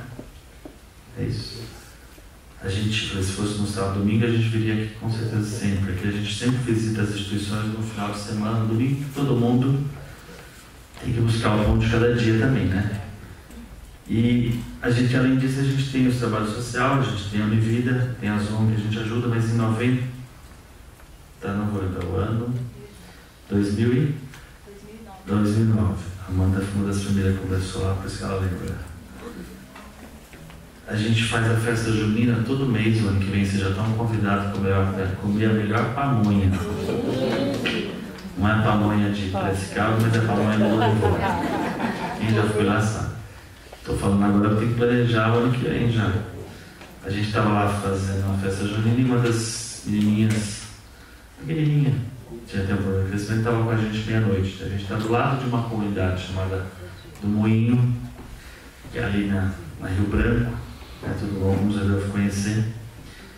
E aí eu falei para alguns trabalhadores da casa, entre eles a Amanda que está aqui, a tia Tereza que está ali, que a gente tinha que fazer alguma coisa. E aí a gente pensou, vamos trazer eles, vamos dar uma bolacha com água e sal, pelo menos uma vez por dia a gente tira eles da rua. E assim eles vieram. Mas eles vieram achando que ia ter bolo, que ia ter almoço, que ia ter não sei o quê. Aí a tia Chica, que é uma das baluartes da casa, que hoje está no plano da verdade, como diz o índio lá, ele não fala que morreu, ele fala que está do outro lado do rio. Ela, com boa vontade, fez uma macarronada, colocou salsicha, né? E eles não comeram nada, porque eles não estavam acostumados a comer salsicha daquele jeito, eles comiam feijão tudo misturado com farinha. Mas no outro dia eles comeram tudo. E aí a gente começou o trabalho com 10 crianças. Depois hoje são quase 60 crianças. A casa não tem nenhuma parceria, não ser os filhos da casa que mantém. Resumindo a história, é um trabalho parecido com o que vocês fazem aqui, só que são crianças realmente lá da comunidade. Nós não somos uma creche, que a gente não tem esse espaço ainda. Tá? Dentro do próprio espaço onde faz os trabalhos, as sessões de reunião, durante o dia se transforma no serviço social, como se fosse aqui o salão, durante o dia ele transforma no espaço social. E a gente atende as crianças de segunda a sexta-feira. E aí não adianta ficar falando muito, contando, porque como um bom mineiro, tem um outro mineiro que está lá atrás que me ajudou a começar tudo isso, ele chegou atrasado, mas chegou. O mineiro bom é assim, eu chego no horário, eu chego atrasado. Mas tem que trazer queijo. Para conhecer as coisas, como diz a Inês, a gente tem que comer uma saca de arroz junto. Então não vou ficar puxando, falando da gente, aí conhecer, porque falar da gente, a gente namora anos e só depois de casa que se conhece, né? Às vezes assim, depois que acaba a paixão. Então assim, não vou ficar falando da gente, tem que resumir, vocês também já cansaram de me ouvir. Eu pedi para a pessoa da Corimba vir, eles ficaram muito bravos comigo. Na verdade, não veio todo mundo, só veio porque eu já tinha aula de Corimba. Eu era para ter cantado um ponto nisso, mas ele não levanta a mão, ele é educado. Mas eu quero que ele cante um ponto para vocês,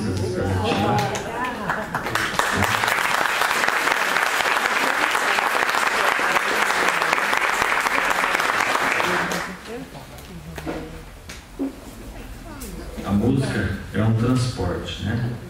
E os pontos na Umbanda quase sempre é uma prece, é uma oração para a gente.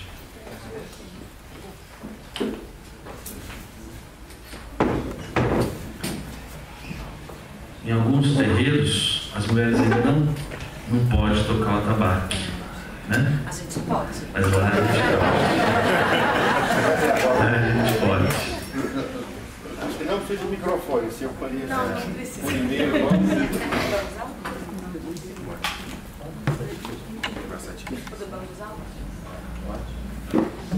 No bambuzal de Ançã, nas campinas de Ogum, nas peneiras de Xangô, Caô, Oxalá é meu Senhor, nas matas de Oxóssi, nas águas de Nanã,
vezes, quando é um trabalho, a gente canta sempre para os guardiãos, para os Exus, pedindo sempre proteção ao trabalho, a quem respeita todas as entidades, os mentores da casa. A gente cantou para 7 linhas para reverenciar todos os orixás.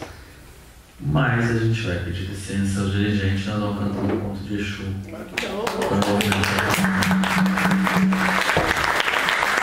Podemos usar os presentes da casa, né? Vamos usar para tal. Mas vamos ficar em pé, todo mundo, vai?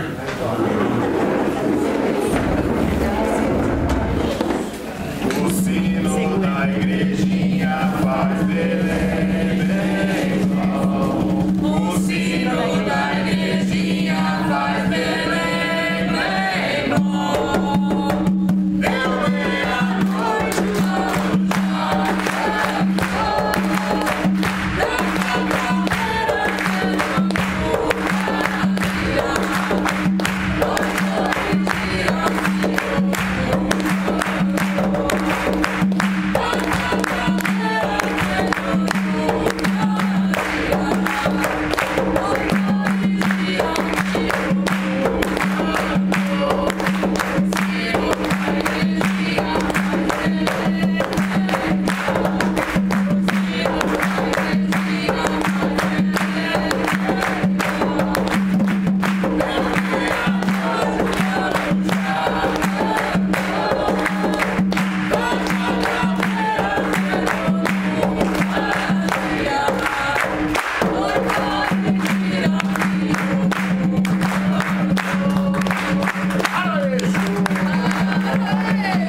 meia-noite, abre a roda e deixa a bombogira trabalhar.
Presente, aquele que nos acolhe, nos abriga.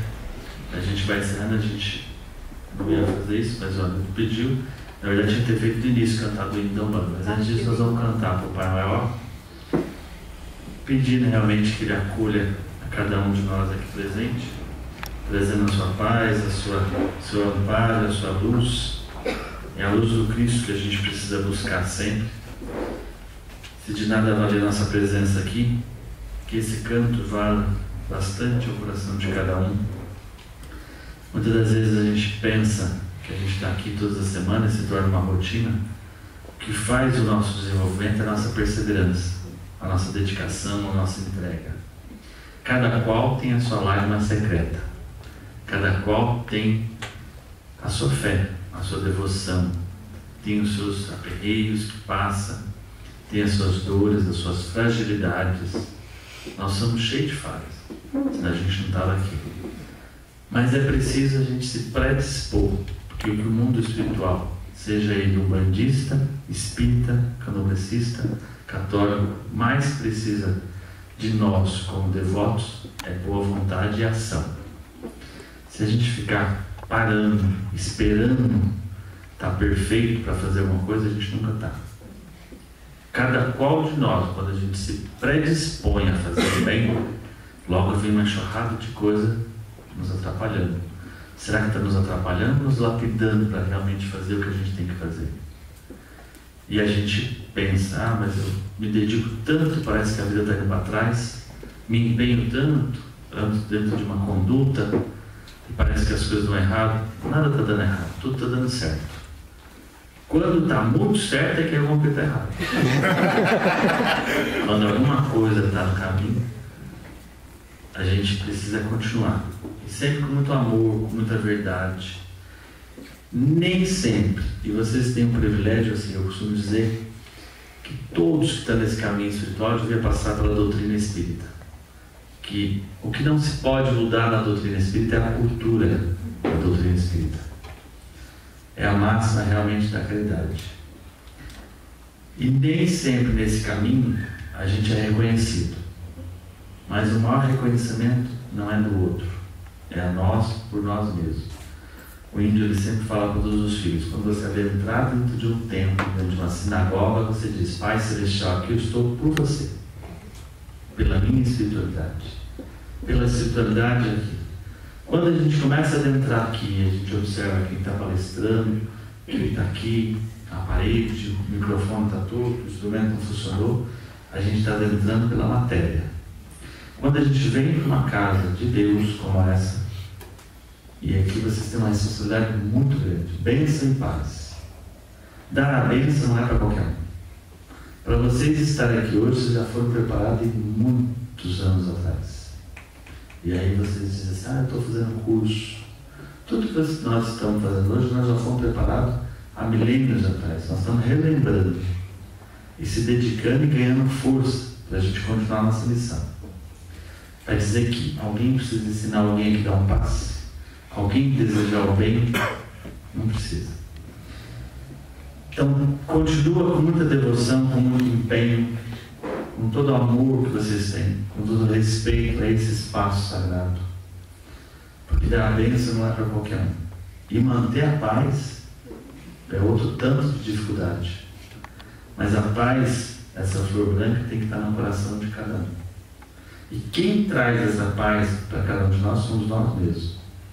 E quando cada um se predispõe para vir para esse espaço, e a hora que adentra aquela porta, e se permite ser abraçado pelas entidades que aqui se encontram, não sai como entrou, pode ter certeza. Indiferente de quem quer que estava aqui fazendo a palestra no dia. Quando eu chego aqui e observo pessoas, humanos, entrar na casa de Deus, é que é uma casa de Deus, tem que entrar buscando Deus. Se eu entrar para buscar homens, não faz sentido. A gente pode continuar em casa hoje, tem um monte de coisa talvez diferente que a gente podia estar fazendo. E quando a gente louva os orixás, e a gente vai cantar um ponto para Oxalá, que é Jesus Cristo, como todo mundo aqui reverencia, a gente reverencia essa paz que habita dentro da gente. Então, meu pedido é isso.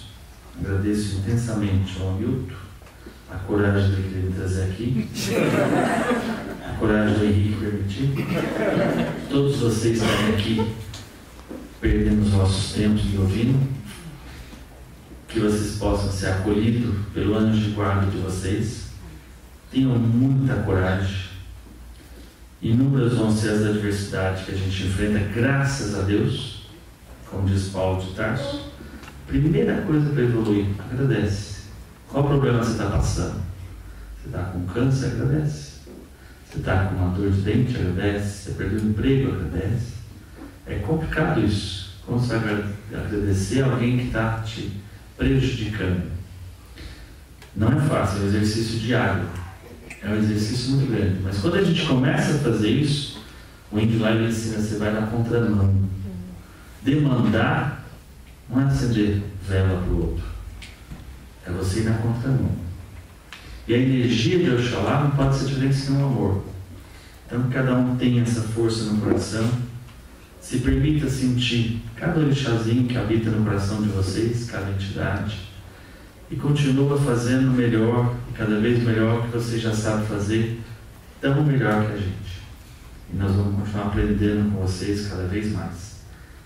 A gente visita, tempo nós fizemos, o Hamilton mostrou ali, Mural do Chico, a gente já vai, vira e mexe, a gente faz caravana para lá. A gente é um terreiro do Saravá que é eclético mesmo. No ano passado a gente fez uma caravana para Aparecida e todo mundo, vocês têm uma conversa, não vocês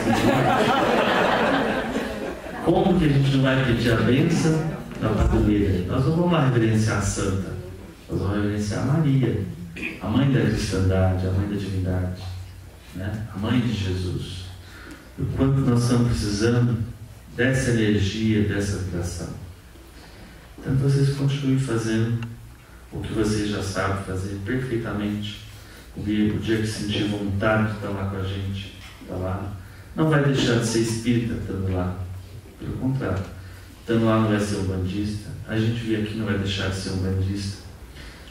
O dia que nós vamos estar evoluindo é o dia que realmente as religiões vão precisar ter porta, uma plaquinha na porta. Aí nós vamos estar evoluindo. Por enquanto a gente ainda precisa. Nosso ego, nossa vaidade, né? Salve Oxalá. Oxalá, Oxalá. É fácil, todo mundo canta no coração. Oxalá é Diraná. Oxalá, Oxalá é. Oxalá é mais amigo. Oxalá é. Oxalá é. Viva Jesus. Oxalá, meu Pai. Viva Jesus. Oxalá, meu Pai. Ei, babá, Oxalá.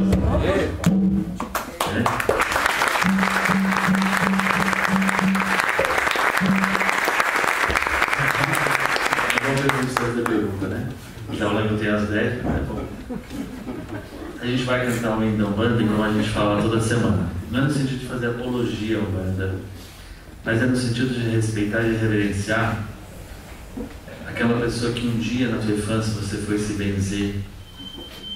Aquele primeiro contato que você teve com alguém místico, vamos dizer assim, com alguém esotérico, né? Que você chorava, mas através daquelas folhinhas ajudava. E quando a gente canta o hino da Umbanda lá é para reverenciar os baluartes da Umbanda, aqueles que percursaram, é graças a eles que a gente pode estar aqui hoje cultuando os nossos orixás. Salve o hino da Umbanda! Salve!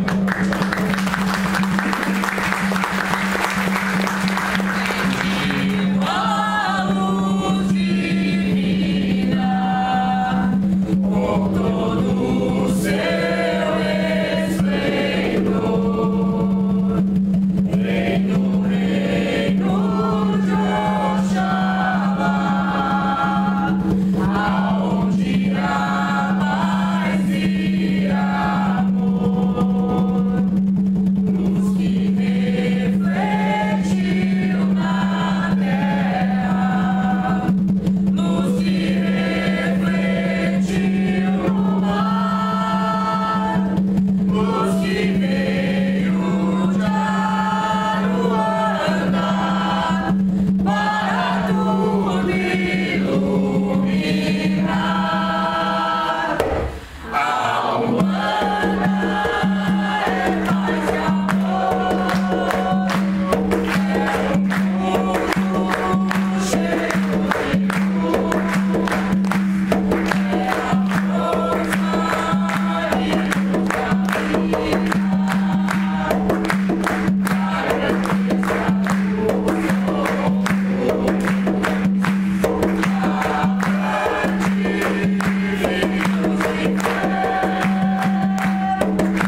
fazem presente, o nosso anjo de guarda, todos os nossos mentores, os guias dessa casa.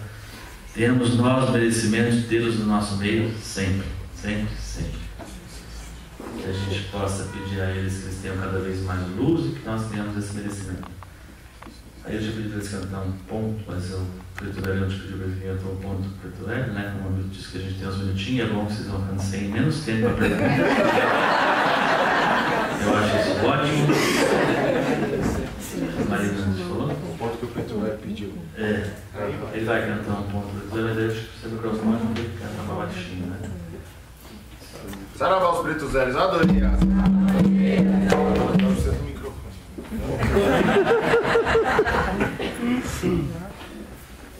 Esse é um ponto, gente, que fala bastante dessa história do preto velho, né?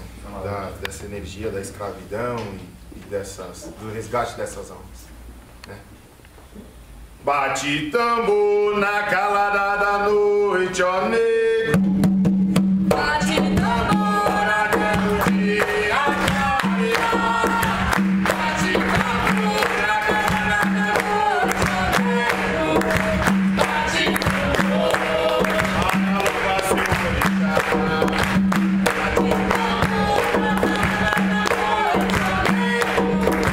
Bate tambor na calada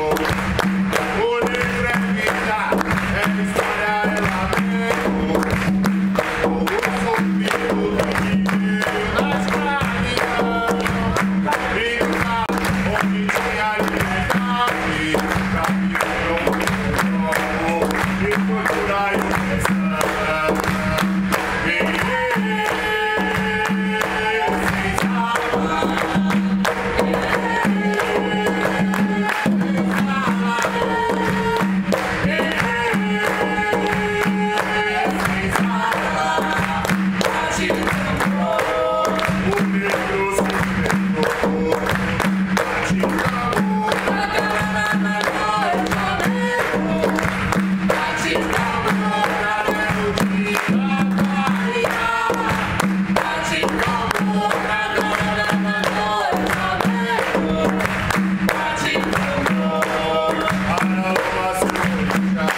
Bate tambor na calada do dia.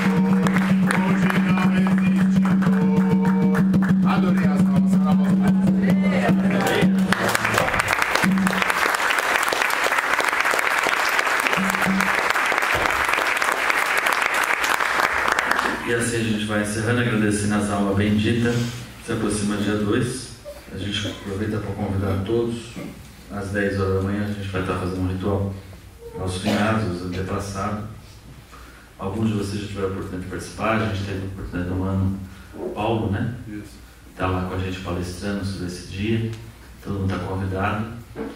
E com esse ponto reverenciando os antepassados de cada um que aqui se encontra, os nossos parentes, os nossos amigos que já desencarnaram, que a gente vai estar lá. Esse é um mês de aniversário da nossa religião, intitulada formalmente foi dia 15 de novembro de 1908, que nasceu a Umbanda, quando o Zé recebeu a primeira vez o seu sétimo cruzado. Dia 15 agora a Umbanda. Ainda é uma jovenzinha no útero, como diz o Henrique, no ventre. Historicamente, isso é um irmão espírita que já disse, uma religião para se firmar, ela leva no mínimo 200 anos, acima de um século que ela começa a enraizar. Então a Umbanda está no caminho, está gatinhando. A gente caminha junto sempre com vocês, cada vez mais junto, e dando as mãos cada vez mais, precisando de nós. A gente está aqui, e acho que é isso. Não adianta ficar falando mais, que aí a gente isso é gostoso lá na roça, que a gente enche linguiça com carne. Aqui não faz sentido. Tá certo? Que o Xalá abençoe cada um de vocês. Que os orixás cubram a coroa, o buri, como a gente fala, que é a cabeça, né? De cada um, hoje sempre dando um amparo necessário para cada um na sua jornada. Muito obrigado pelo carinho, pelo respeito.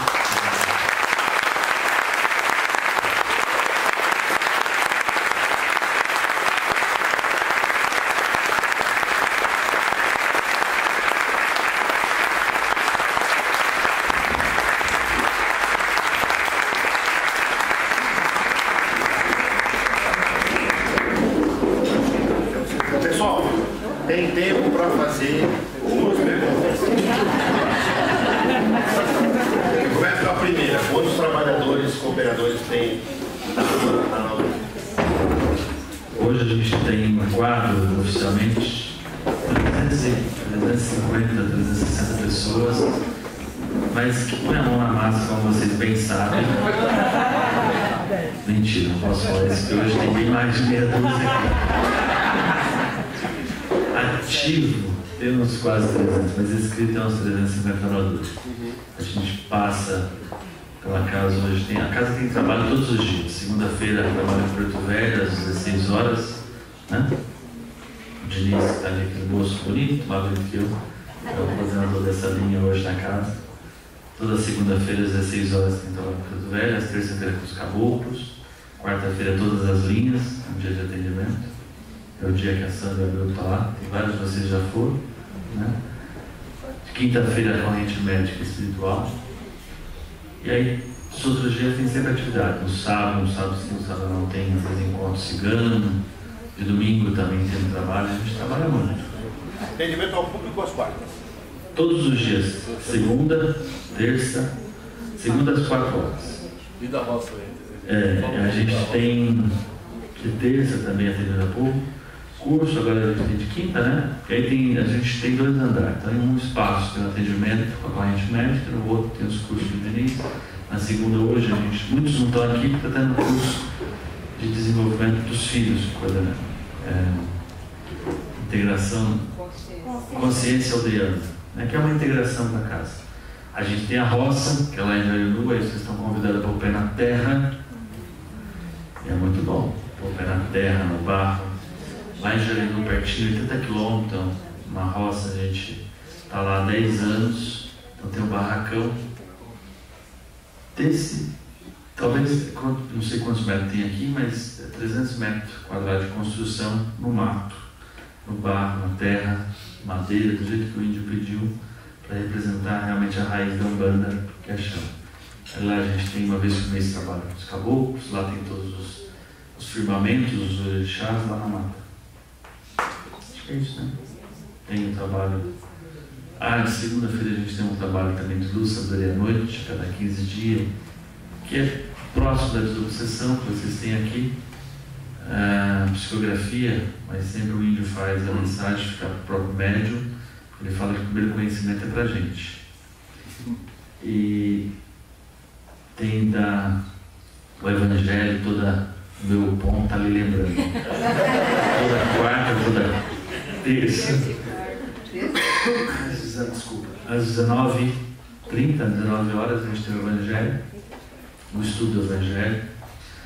Tem o Lar São Francisco, que é lá em Juquitiba, onde a gente vai uma vez por mês fazer o estudo do Evangelho, na mata, é um retiro. Né? E tem os trabalhos. Agora, dia 9, que a gente vai na praia, dia 9 de dezembro, nós vamos estar lá na praia, com o trabalho que tem na Praia Grande, e aí vai várias federações, vários centros. Não tenha medo, viu? Não é nada bagunçado. Tranquilo. São mais de 2.000 macumbeiros na praia. 2.000 povo da Xena, e dia 9 é um domingo, a gente está lá na roça, lá na Praia Grande. Não, dia 9 é o trabalho. Botou? Vocês esqueceram? É que a gente sempre faz no dia 8, dia de Nossa Senhora da Conceição. Na verdade, o nosso sincretismo de Iemanjá não é com Nossa Senhora da Conceição, Nossa Senhora das Candeias, em fevereiro, dia 2 de fevereiro. Dia 8 de dezembro é o dia de Nossa Senhora da Conceição. Mas por questão da agenda da Secretaria de Turismo da Praia Grande, é feita a festa da Umbanda na Praia Grande. Quem já viu, não é porque é dia de Iemanjá. Iemanjá pra gente é 2 de março. É que por conta de organização da Secretaria, é 2 de fevereiro. Tem que ter os pontos. E aí, dia 9, a gente está lá na praia. Quem porventura estiver lá, vai participar com a gente. É um dia, esse ano vai ser um trabalho de caboclo na praia. Domingo, no domingo, dia 9. Tá lembrando aqui de uma coisa. A gente faz muito evento aí. Eles estão domingo. Quem mais quer?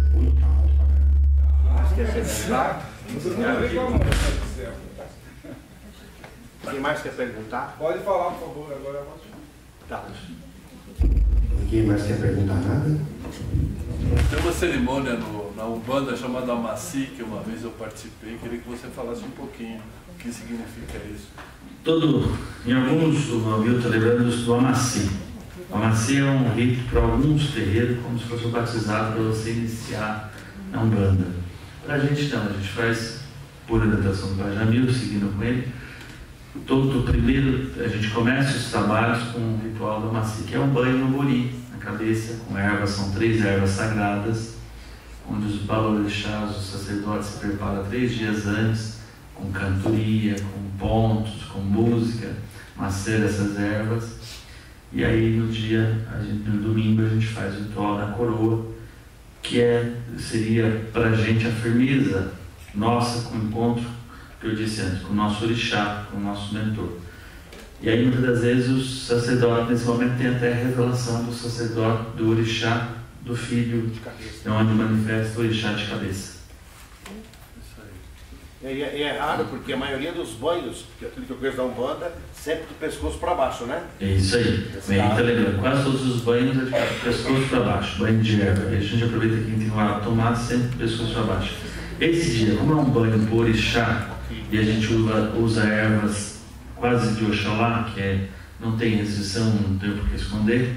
A Umbanda é uma das vanguardas da Umbanda, é revelar os mistérios dos ritos, coisa que muitos balorixás no início criticou muito a Umbanda, porque é tudo fechado, e o Zélio veio trazendo isso, revelando os ritos os rituais. A erva que a gente usa é poldo. Quem é que não conhece poldo? O índio diz que todos nós que somos trabalhadores devem tomar chá de poldo, chá amargo. O que cura é o chá amargo, não é o chá doce. O cadê é uma delícia, mas o que cura é o chá amargo. Também chama de tapete de Oxalá. Tapete de Oxalá. O sacerdote de vocês aqui é mais. Por isso que eu tinha medo, vocês tinham gente muito mais esperta. Tapete de Oxalá. A gente usa também a colônia, que é a colônia de Oxalá. É boldo, não tem segredo. E é isso, a Macia. Posso fazer uma pergunta? Deve. Por exemplo, no final do Se eu ano. não vai responder, todo mundo que me ajuda. No final do ano, geralmente, as pessoas que vão para a praia passar a virada de ano, eu só vejo isso no final do ano, pode ser que em outras épocas exista também. As pessoas jogam muita rosa para Iemanjá e aqueles barquinhos.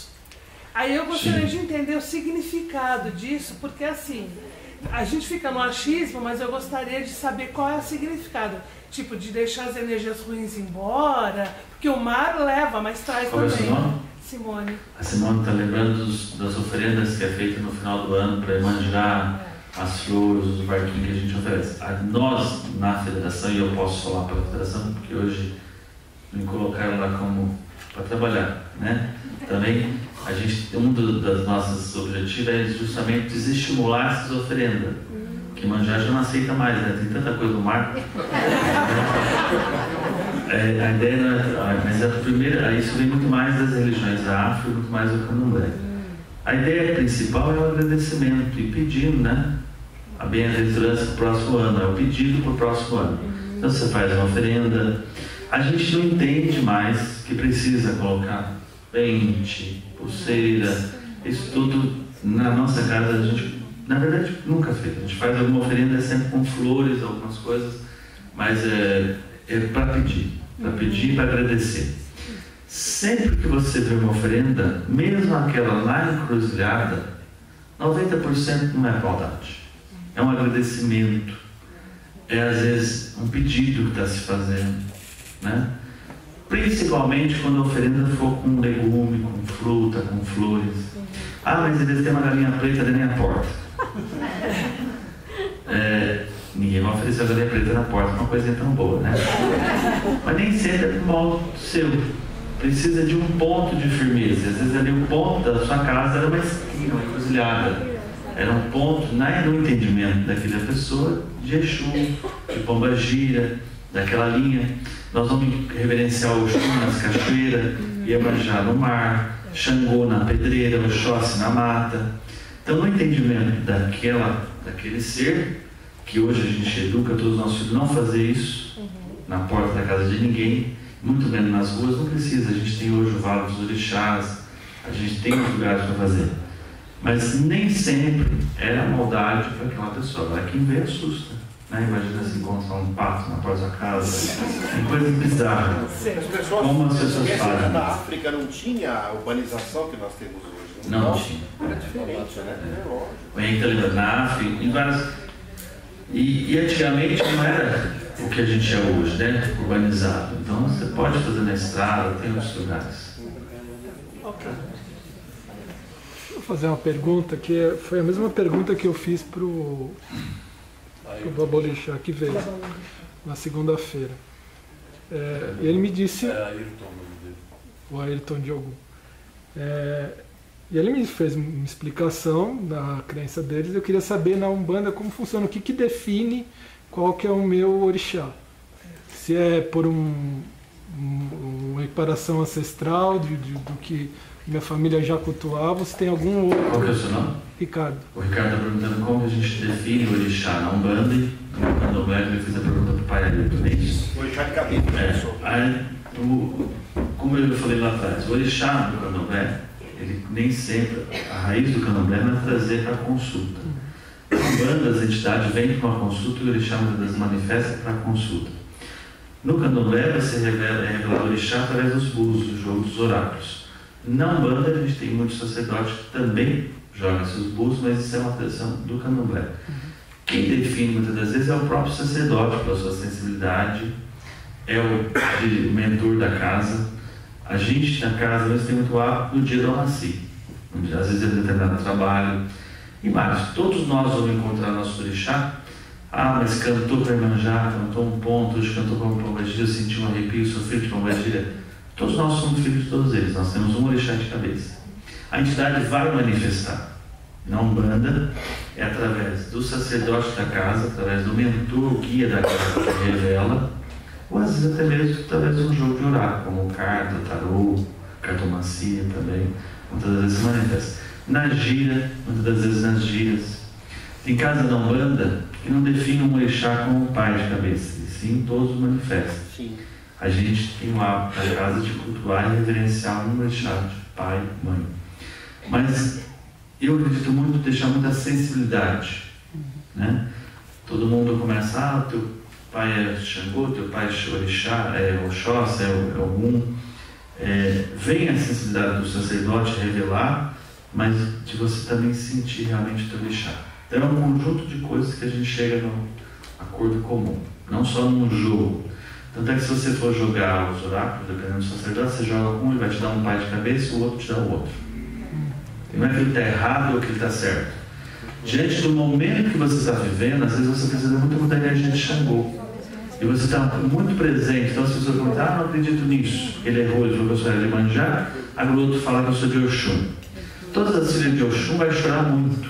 São pessoas muito sensitivas. Então, olhando depois de um passar de alguns 20 anos de trabalho, a gente olha e a gente já vê as características das filhas de Oxum. Né, filha de Oxum? Chora bastante, a gente olha para a filha de Iemanjá, a gente pensa. Mas as filhas de Iemanjá também choram tanto quanto as filhas de Oxum. Né? Só que elas são mais guerreiras. Elas são determinadas. As filhas de Iemanjá, elas determinam que são mais guerreiras. Então, com o passar do tempo, as qualidades dos filhos você vai se identificando. Todo filho de Oxóssi é curioso e questionador. Eu sou um dos filhos. Os filhos de Oxóssi. Cabeça eu sei que não é. E as Eles mais Xangô. As filhas de Oxóssi é muito bonita, linda, cheia dos ventos, faz uma bagunça às vezes, mas são muito guerreiras. Feliz o homem que conhece uma filha de Yansan. Só que tem que ter em casa uma imperatriz, então tem que saber cuidar da imperatriz também. Elas tentam ser mais não brava, enérgica, personalidade firme. Vamos melhorar, né, o vocabulário. Assim como os filhos de Xangô não são chatos, eles são certos. Eles querem saber as coisas, questionam. Eles não são chatos, eles querem as coisas em ordem. Aí os filhos de Xangô tendem a ser mais gordinho, mais largo. As filhas de Iemanjá tem que ser mais eretas, elas se apresentam. A filha de Iemanjá é mais aparecida. Todo mundo se engana. Acho que a filha de Oxum que gosta do brilho, do ouro, as de Iemanjá que gostam muito mais, aparece muito mais. Já saquei. Beleza. Já saquei. A continuação fica para o próximo capítulo. Muito obrigado.